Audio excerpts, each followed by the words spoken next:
하나님의 말씀은 에스겔 13장 17절부터 23절 말씀입니다. 말씀을 우리 함께 읽겠습니다. 너 인자야, 너희 백성 중 자기 마음대로 예언하는 여자들에게 경고하며 예언하여 이르기를, 주 여호와의 말씀에 사람의 영혼을 사냥하려고 손목마다 부적을 꿰어매고 키가 큰 자나 작은 자의 머리를 위하여 수건을 만드는 여자들에게 화 있을진저, 너희가 어찌하여 내 백성의 영혼은 사냥하면서 자기를 위하여는 영혼을 살리려 하느냐.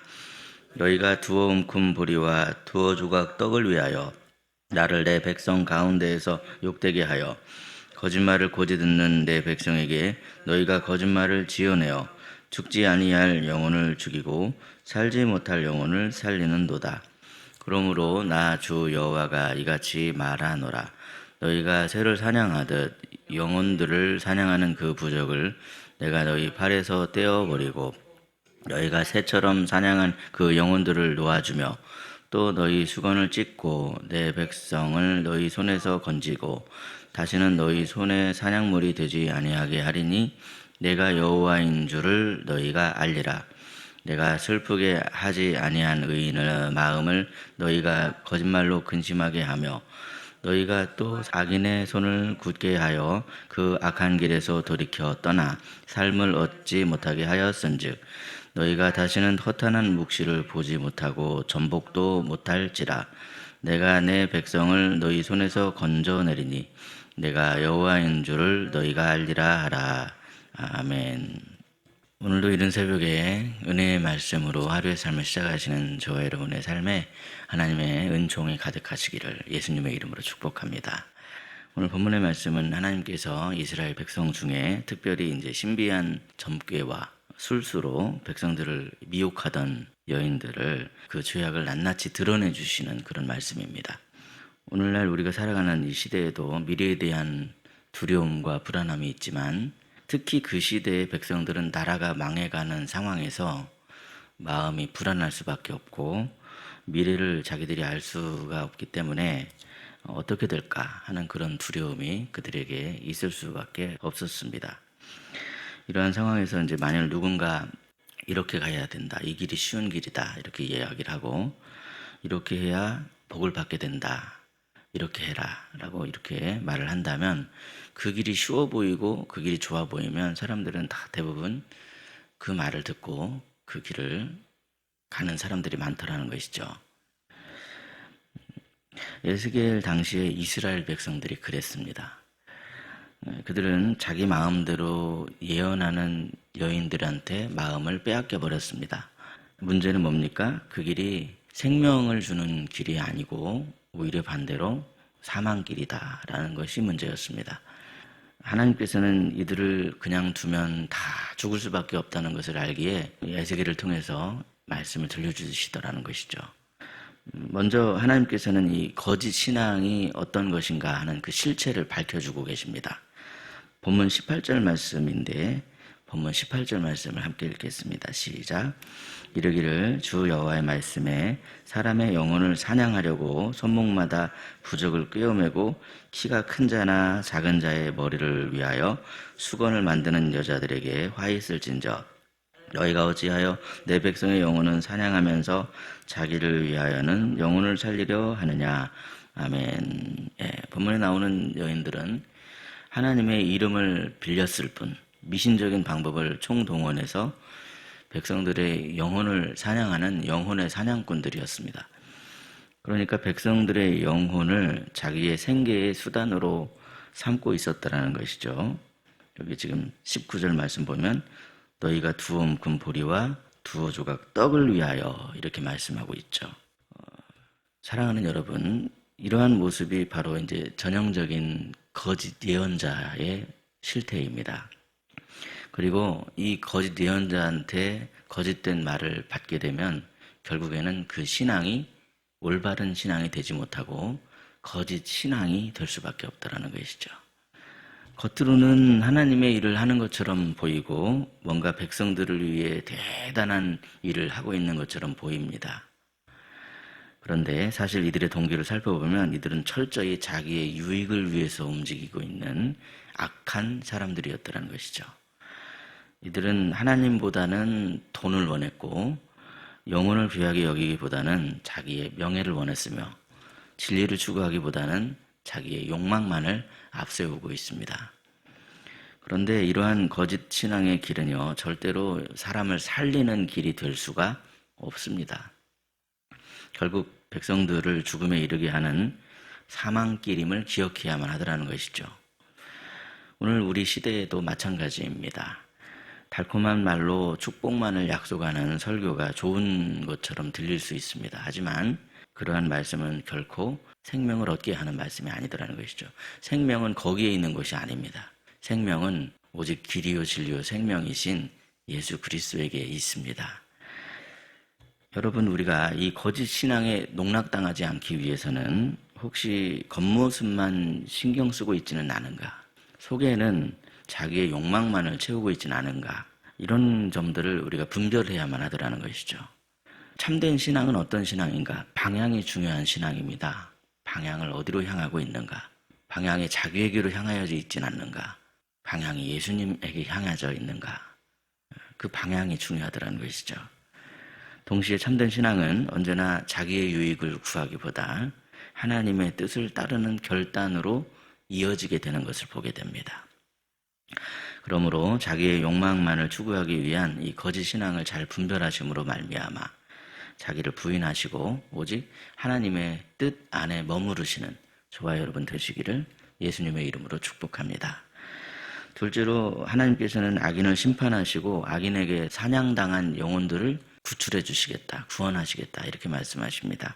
본문 20절과 21절 말씀인데요. 우리 20절, 21절 말씀 함께 읽겠습니다. 시작. 그러므로 나 주 여호와가 이같이 말하노라. 너희가 새를 사냥하듯 영혼들을 사냥하는 그 부적을 내가 너희 팔에서 떼어버리고 너희가 새처럼 사냥한 그 영혼들을 놓아주며 또 너희 수건을 찢고 내 백성을 너희 손에서 건지고 다시는 너희 손에 사냥물이 되지 아니하게 하리니 내가 여호와인 줄을 너희가 알리라. 아멘. 하나님께서는 이 부적으로 사람들을 현혹했던 여인들의 그 부적을 다 떼어버리시겠다 이렇게 말씀하십니다. 그리고 그들의 수건을 다 찢겠다 이렇게 말씀하시죠. 그러니까 다시는 백성을 미혹하지 못하도록 하나님께서 그들을 심판하시겠다 그렇게 말씀하십니다.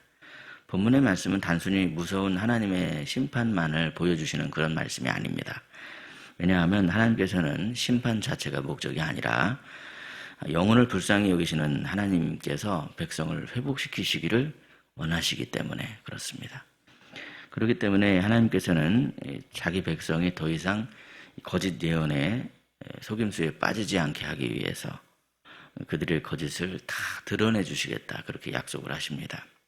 사랑하는 성도 여러분, 우리가 잘못된 길을 걸어갈 때 하나님께서는 그냥 침묵만 하시는 그런 분이 아닙니다. 때로는 내 삶에 어떤 어려움이 올 수 있습니다. 내 삶에 어떤 고난이 올 수가 있는데 그런데 그런 내 삶에 갑자기 닥친 어려움이나 고난은 지금 하나님께서 나를 위해서 일하고 계신다 하는 그런 증거일 수 있죠. 마침내 우리를 회복시키시고자 하시는 하나님의 뜻이 그 속에 담겨 있을 수 있더라는 거죠. 항상 생각해야 되는 건 뭐냐면 하나님께서는 심판이 목적이 아니라 우리를 죄에서 건져주시고 회복시켜주시는 것이 목적입니다. 그 사실을 우리가 늘 기억하며 우리를 구원해 주시고 회복시켜 주시기를 원하시는 하나님만을 더욱더 의지하며 날마다 하나님께서 이끌어 주시는 복된 길을 걸어가는 저와 여러분 되시기를 예수님의 이름으로 축복합니다. 셋째로 하나님께서는요, 진리를 따르는 하나님의 백성들을 기뻐하시고 마침내 그들을 악에서 건져주시는 하나님이십니다. 본문 23절 말씀인데 우리 23절 말씀 함께 읽겠습니다. 시작. 너희가 다시는 허탄한 묵시를 보지 못하고 전복도 못할지라 내가 내 백성을 너희 손에서 건져내리니 내가 여호와인 줄을 너희가 알리라 하라. 아멘. 당시에 이스라엘 백성들은 이 거짓된 축복의 말에 속아서 근심 속에서 악한 길을 걸어가고 있었습니다. 하지 않아도 될 근심을 하는 의인들이 있었고 잘못된 길을 걸어가고 있는데도 전혀 돌이키려 하지 않고 내가 잘하고 있구나 이렇게 생각하면서 계속 잘못된 길을 걸어가고 있는 사람들이 있었더라는 것이죠. 문제는 그들이 속아서 걸어가고 있는 악한 길은 하나님의 백성이 걸어가야 할 길이 아니더라는 겁니다. 하지 말아야 될 근심을 하는 그것도 하나님께서는 속상해 하십니다. 전혀 하지 않아도 될 근심을 하네. 속아서 그렇게 하는 건데 그럴 때 하나님의 마음 아파하시더라는 거죠. 그것도 하지 말라는 겁니다. 그렇게 오늘 말씀하고 있죠. 이렇듯 아무리 하나님의 백성이라 할지라도 잘못하면 어떻습니까, 여러분? 세상에서 자꾸만 속습니다. 얼마든지 속을 수 있고요. 얼마든지 넘어질 수 있고 자빠질 수 있습니다. 그래서 우리가 속으면 어떻게 됩니까? 하나님께서 그렇게 생각하지도 않는 것을 괜히 근심하게 되고 괜히 걱정하게 되고 들에 피는 백화파를 보라, 공중 나는 새를 보라 그렇게 말씀하시는데 생각하지도 못하고 괜히 근심, 걱정, 염려, 두려움에 빠져서 악한 길을 걸어가는 우리의 모습을 발견할 때가 있죠. 그러므로 여러분, 우리는 항상 내가 자신만만하면 안 됩니다. 호언장담하지 말아야 됩니다. 나는 절대로 시험에 넘어가지 않아. 나는 절대로 자빠지지 않아. 그렇게 하지 말고 오히려 나의 약함을 먼저 하나님 앞에 인정해야만 합니다. 어제 주일 설교 때 들었던 것처럼 우리는 다 양 같아서 그릇 행하며 각기 제 길로 가는 그런 습성이 있습니다. 연약한 부분이 있다. 그것을 먼저 인정할 때 우리가 주님을 의지할 수 있죠. 그럴 때 주님을 의지할 수 있고 주님과 함께 동행할 수 있으며 악한 길에서 벗어나 하나님이 원하시고 기뻐하시는 길을 걸어갈 수가 있습니다. 하나님께서 하나님 백성들에게 걷기를 원하시는 길은 악한 길이 아닙니다. 진리의 길을 걷기를 원하십니다. 그런데 그 길을 아무나 걸어갈 수 있습니까? 자기 혼자서 그 길을 걸어가기가 어렵습니다. 진리는 오직 하나님의 말씀 안에 있는 것이죠. 하나님의 말씀은 바로 예수 그리스도입니다. 그 사실을 우리가 깨닫는다면 항상 우리의 약함을 알고 주님을 붙잡을 때 주님이 우리를 진리의 길로 인도해 주심에 순종함으로 그 길을 걸어갈 수 있습니다. 오늘날 세상의 수많은 말들이 우리를 흔들리게 하죠. 수많은 이야기가 주변에 들려올 수 있습니다. 하지만 하나님의 말씀은 영원히 변하지 않습니다. 오늘 우리가 붙잡아야 할 것은 화려한 약속이 아닌 오직 진리의 말씀입니다. 말씀의 뿌리를 내려야만이 흔들림이 없습니다. 말씀의 뿌리가 없이 그냥 하나님이 뭐라고 하시는지를 알지 못하면 이 남자가 와서 말하면 이 남자한테 이끌리고 이 여자가 와서 말하면 이 여자한테 이끌리고 이제 계속해서 지금 에스겔을 통해서 말씀하시는 것이 이 거짓 선지자가 정말 종류도 많구나 하는 것을 우리가 알 수 있지 않겠습니까? 오늘날 우리가 살아가는 세상도 마찬가지입니다. 얼마나 이 말 많고 저 말 많은 그런 세상이 되어버렸는지. 그러므로 여러분, 이럴 때일수록 우리가 붙잡아야 되는 것은 오직 진리의 말씀이로구나. 하나님의 말씀을 가까이 해야 합니다. 하나님께서 우리를 사랑하신다는 그 사실을 잊지 말아야 됩니다. 또한 하나님처럼 거짓을 미워하고 진리를 기뻐하는 성도가 되어야 합니다. 이 세 가지, 하나님 말씀 가까이 하라, 하나님께서 우리를 사랑하신다는 것을 절대로 잊지 말아라, 거짓을 미워하고 진리를 기뻐하라, 우리의 약함을 인정하고 항상 진리 안에 거하기를 원하시는 주님과 함께 날마다 주님이 이끄시는 복된 길을 걸어가는 저와 여러분 되시기를 예수님의 이름으로 축복합니다. 기도하겠습니다. 사랑과 진리의 하나님 아버지, 오늘도 말씀을 통해 우리를 악한 길에서 건져주시는 주님의 은혜를 다시 한번 깨닫게 하여 주시니 참으로 감사합니다. 주님, 이스라엘 백성들이 거짓 예언자들에게 속아서 영혼을 잃을 뻔했던 것처럼 우리도 세상의 달콤한 말과 욕망 때문에 쉽게 마음을 빼앗겨버릴 때가 많았음을 주님 앞에 고백합니다. 겉으로는 믿음을 말하면서도 내 유익만 구하려 하는 바람에 흔들렸던 저희들의 연약함을 주님 용서하여 주시옵소서. 우리의 눈을 열어서 거짓 신앙을 분별할 수 있는 그 영안을 열어주시옵시고 말씀 앞에서 자기를 부인하며 하나님의 뜻을 따라가는 참된 신앙인이 되게 하여 주시옵소서.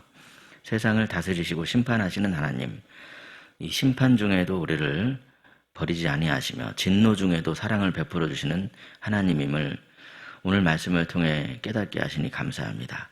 때로는 고난을 통해 말씀하시고 때로는 우리를 흔들어 깨우시는 하나님, 그 주님의 손길을 신뢰하며 감사하는 마음으로 주님과 동행하는 저희들이 되게 하여 주시옵소서. 우리 삶에 닥치는 어려움이 심판이 아닌 회복의 은혜임을 깨달을 수 있게 해주시고 오직 주님만을 더 의지하는 그러한 믿음을 허락해 주시옵소서. 길을 만드시는 하나님, 오늘도 저희들은 거짓이 아닌 진리의 길을 걸어가길 원합니다. 세상의 수많은 소리와 흔들림 속에서도 영원히 변치 않는 말씀을 붙잡게 하시고 거짓을 미워하고 진리를 기뻐하는 하나님의 자녀가 되게 하옵소서. 말씀을 더욱 가까이 하며 말씀에 뿌리 내릴 수 있게 하시고 우리를 사랑하시는 그 주님의 손만 꼭 붙잡고 진리의 빛을 세상에 비추며 실족함이 없는 희락의 모든 가정이 되게 하여 주시옵소서. 한 주간 동안에도 우리의 연약함을 주님께 맡깁니다. 오늘도 안영남 집사님 병원 진료를 위해서 서울에 갔고 또 병원 진료를 위해서 다른 곳에 간 성도님들 계십니다. 뿐만 아니라 우리 연약함으로 말미암아 병원에 병중에 입원 중인 성도가 있고 또 가정에서 회복 중인 성도가 있습니다. 하나님 돌봐주시고 함께해 주셔서 주님의 크신 은혜 가운데 회복의 기쁨을 맛보게 하시고 날마다 주님의 은혜로 강건한 삶을 살아가는 우리 희락의 모든 가정이 되게 하여 주옵소서. 우리 구주 예수 그리스도의 이름으로 기도드리옵나이다. 아멘.